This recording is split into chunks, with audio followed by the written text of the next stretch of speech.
Okay, ito na. Nasa harapan ng kagad itong si Mervin Corpus. Nagbabata na namang mag-breakaway. Siya kaya uli ang magbe-breakaway. Solo, maghahabutan ng ating grupo dahil ito na. Humahabol dito sa likuran Ronald Duranza. Ito, umangat na nga sa kaliwa si Ronald Duranza. Hinahabol ngayon ng mga Dandex. LCW.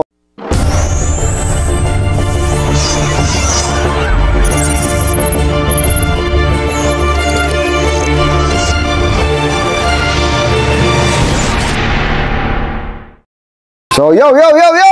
Okay, andito naman tayo sa barangay Bubunan, Asinggan, Pangasinan, dito sa kanilang barangay fiesta headed by shoutout natin si Barangay Captain Melody Repollo at siyempre sa ating mga sponsor, ang Etrata Family, sila Ma'am Catherine Etrata Meadows, Ferdinand Etrata, Samson Etrata, and all Etrata Family.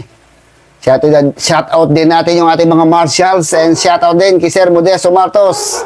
And si Sir Danny Salteng ay andito. Nakita natin si Sir Danny, ha. Meron tayong laro sa December 31 sa Barangay San Pablo, Pinalonan, Pangasinan. Ito ating mga riders, si JJ Soliva, Daniel Pariñas andito rin, Ruben de la Cruz, at itong si Mervin Corpus. Makaka-breakaway na naman kaya itong si Mervin Corpus. May sasagad niya kaya hanggang dulo. Magiging kalaban niya itong mga LCW na sila Aidan James Mendoza and Aaron Delena. Meron tayong 24 km hanggang 30 km at meron tayong agad pumapaharap dito LCW Dandex, Jesus Garcia, and napansin ko si Jerry Cabal and Mervin Corpus nandito na rin sa harapan, tumitingin sa likod, titigyan niya si Ronald Duranza kung hahabol o didikit dito sa ating breakaway. Marami itong ating breakaway, mga 9 riders kagad ang ating early breakaway. Humahabol pa dito sa likuran itong si Aidan James Mendoza, nasa likod si Ronald Duranza, at ito na nga, pumapaharap na itong si Mervin Corpus, nakasunod lang si Aidan James Mendoza, Daniel Pariñas, at ito naman yung grupo ni Ronald Duranza. Andito si Bike Tech sa bandang likuran, dalawang Dandex, Bulanday at John Rex Agbanlog. Tignan natin kung makakakapit sila kay Ronald Duranza. Andito rin si Jesus Garcia, nakatutok sa likuran ni Oranza itong si Ruben de la Cruz. Umaangat na ito, bumibilis na, kumakarga na itong si Ronald Duranza, pero nasa likuran niya itong si Ruben de la Cruz, ha. Mukhang pantay sarado ni Ruben de la Cruz ng Dandex itong si Ronald Duranza. Nakasarapan naman itong si Junel Tako ng Team 3115 and Jesus Garcia. Ito sa likuran, humahabol itong si Bike Tech o si John Ray Rubiñol. So medyo na marami, nabuo itong ating mga breakaway. Brian Pascua yung nasa likuran. Medyo naubusan ng gasolina itong nakakulay blue. Mabilis ang ating takbo, 45-47 kilometers per hour. Marami yung Dandex dito, pero natatanaw ko sa harapan, mukhang tumatakas na naman si Mervin Corpus. Tatlong Dandex ang nakabantay dito kay Ronald Duranza. Hatak-hatak ngayon ni Junel Tako. Nandito pa rin yung si Aaron Delena, si Aidan James Mendoza. Ito naman si Ronald, nakikiramdam. Ito, nagbabarata dito sa harapan. Bumabarata itong si Jesus Garcia. Nasa likod niya si John Ray Rubiñol o si Bike Tech. Tignan natin kung didikitin niya yung dalawa. Meron tayong pumaparap na si Mervin Corpus. Ito, naubusan ng bagay itong si Jerry Cabal. Pero sumusugod pa rin itong si Bike Tech. At ito naman yung ating dalawang second group. Tumakas doon sa ating peloton itong si Daniel Pariñas and Aaron Delena. Mga 70 meters lang nilalamang ni Mervin Corpus, pero dumikit si Rubiñol and Jesus Garcia. Ito yung ating mga Dandex. Mabilis ang baratan. Ronald Duranza humahabol na rin. Mabilis sinahatak ni John Rex Agbanlog itong grupo para matikitan nila yung ating mga breakaway. Dumikit pa dito si Aidan James Mendoza. Dumikit pa rin itong si Olsen Pereira. So meron tayo na buong 7-man second group o third group, dahil meron tayong breakaway sa harapan, si Mervin Corpus. Ito naman yung grupong naghahabol, si Jerry Cabal, Brian Pascua, si Launico. Medyo naiiwan yung mga ibang Dandex dito. Makipot tong ating kalsada, kaya medyo masikip, mahirap umoberte. Kaya pupunta tayo dun sa harapan. Titignan natin kung mahabol natin si Mervin Corpus, kung gano'n na ba kalayo dito sa third and second group. Meron tayong dalawang second group, si Aaron Delena and John Rex Agbanlog. Hindi naman maghahabol itong mga Dan Rex. Ito naman si Ronald Oranza, nakikiranta dito sa gitna, pero may pumapaharap tayo na naman. May mga umaangat. Umaangat na itong si Olsen Ferrer. Nasa likod niya itong si Aidan James Mendoza at punta natin itong dalawang second group. Itong si John Rex Agbanlog and Aaron Delena. So, ang kanilang speed, 45-47 kilometers per hour. Hatak-hatak ngayon ni Aaron Delena, itong si John Rex Agbanlog. Tingnan natin kung mahaabutan nila si Melvin Copos dahil lumalamang si Melvin Copos ng mga 100 meters pa lang. Ang inilalamang itong si Melvin Copos, grabing pumadyak, pumapanay-panay, 47-48 kilometers per hour. Medyo strong headwinds tayo ngayon. Tumingin sa likuran, tinanaw kung gaano kalayo ang agwat niya doon sa ating second group. Patuloy pa rin na bumabaybay. Talagang hahaba ng bias nito, ha? Grabe, oh. Kaliwa kanan. Ganong kabilis pumadyak. Kahit medyo pasuba itong ating ruta. Andito ngayon tayo sa may Barangay Capas, Binalonan, Pangasinan. Susunod dito, Barangay Santo Domingo. Binalonan pa rin. So, meron tayong laro dito sa Binalona, sa Capas, Binalonan, Pangasinan sa December 21 at makikita na natin ang lakas ni Melvin Corpus kung siya ay lalaro dito. Grabing pumanay itong si Melvin. Nakasuot siya ng bayabas jersey. Tumitingin sa likod. Talagang tinatansya niya kung lumalayo o lumalapit yung second group doon sa likuran or madidikitan kaya ni Ronald Oranza, yung grupo ni Ronald Oranza, yung ating second group na dalawa. Grabe, talagang panay na panay. Mukhang sunog na sa kaya-ensayo. Kakakarera itong si Melvin Corpus. Walang poknat, walang labis na nag-iensayo para matupad ang kanyang mga pangarap. Focus na focus talaga. Kung makita mo sa kanyang katawan, talagang gigil na gigil. Tumidiin talaga. Talagang hindi niya pinababayaan na makadikit yung ating second group. Dahil pag nadikitan siya ng sigurado, didikit din si Ronald Oranza. Hindi natin alam kung magkakorpo ba itong si Ronald Oranza o Melvin Corpus. Abot ang tingin sa likod, ha. Natatalo ko mga 200 meters na ang nilalamang itong si Melvin Corpus doon sa dalawang breakaway. Tignan natin kung maaabutan na ba sila nung ating third group na sila Ronald Oranza and Aidan James Mendoza. Bumabagal lang kayang speed, 41. Nakakaramdam na rin ng pagod itong si Melvin Corpus. Mahirap kasi kung minsan na solo ka. Tapos malakas yung hangin, mahirap sumubak, kalaban mo yung hangin natin. Ito na yung ating dalawang second group. John Rex Agbanlog pa rin and Aaron Delena. Nasa likod nila sila Ronald Oranza sa mga 100 to 80 meters lang ang nilalamang natin dalawang second group. Ito yung ating third group. Andito si Ronald Oranza, Jerry Cabaer, Ruben de la Cruz, si Bike Tech, Jesus Garcia nakikita ko, and si Junel Tako-Tako. So nawala dito si Aidan James Mendoza, dito lang sa likuran. Napag-iwanan, Brian Pascua. Oh, mga si Olsen Ferrer. Ito yung si Aidan James Launico. Naiwan dito si Vincent Bolanday at si Idol. Mukhang naubusan na kagad ng hangin. Naubusan kagad ng gasolina itong si Idol. Sige, dikit Idol, kaya pa yan. Hanggat may pedal, kayang dumikit. Vincent Bolanday, nakabantay naman dito kay Aidan James Mendoza na long hair ngayon, ha? Sana all long hair. Fresh from Dubai, itong si Aidan James Mendoza. Dito si Brian Pascua and Launico.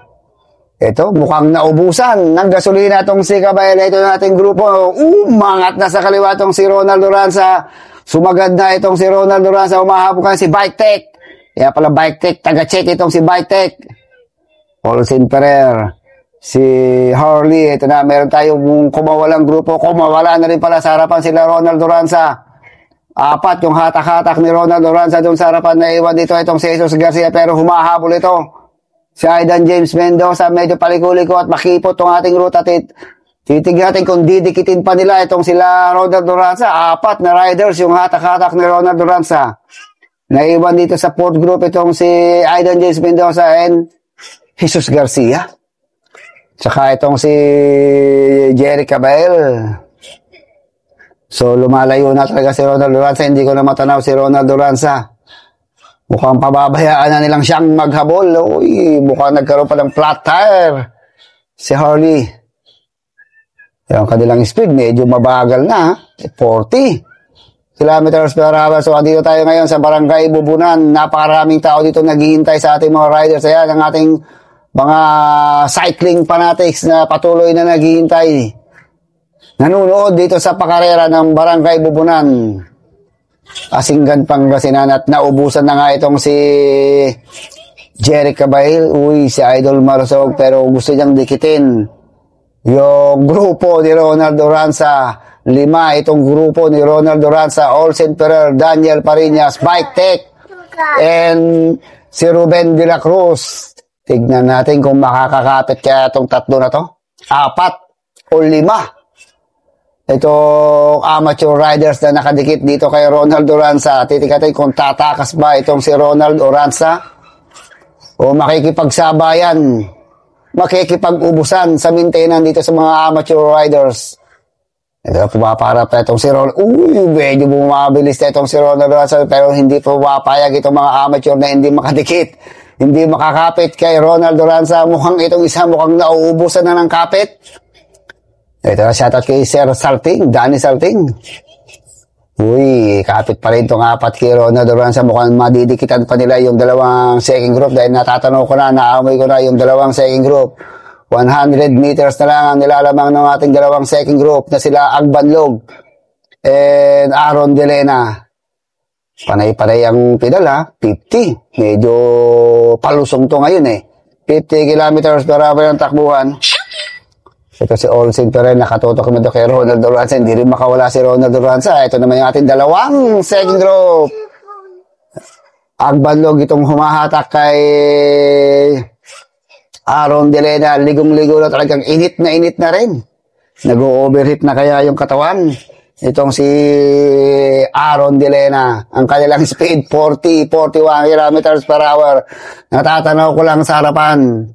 Si Mervin Corpus, 150 meters lang pala ang nilalamang ni Mervin Corpus ito sa dalawa. 45-46 kilometers per hour ang takbuhan. Mukhang medyo na bumibigay itong si Aaron Delena. Puro itong si Agbanlog yung umahatak. Mabilis yung hatak ni Agbanlog. 45-46. Mukhang balak talaga nilang dikitin o habulin si Mervin Corpus. Baka sila pa ang dikitin ng grupo ni Ronald Duranza sa likuran dahil hinahatak 5 yung naghahabol sa kanila sa likod. Talagang desidido talaga itong si Agbanlog na makali dahil pag nadikitan sila, wala na itong pangremate. Mukhang mauubos na at maaabutan sila ng grupo ni Ronald Duranza. So, malakas din itong si Aaron Delena. Itong mga amateur na ito, mga malalakas Aaron Delena and John Rex Agbanlog. May pang-maintain itong si Aaron Delena at may pang-remate. Ganon din itong si John Rex Agbanlog. Tignan natin itong si Mervin Corpus. Ito na. Tuluyan ng lumalayo. 300 meters na ang lamang itong si Mervin Corpus. Doon sa second group, tignan ang mga paa. Parang ahon. Pinapatag lang niya itong napakalakas na hangin. 41 kilometers per hour. Mukhang si Mervin Corpus na naman ang tatapos dito sa pakarera sa Barangay Bubunan. Wala na yatang balak maghabol itong si Ronald Duranza. Mukhang magkakorpo dalawang tandem na naman itong dalawa na to ha. Tandem sa lahat ng karera kaya wala na tayong nakikitang Mervin Corpus versus Ronald Duranza.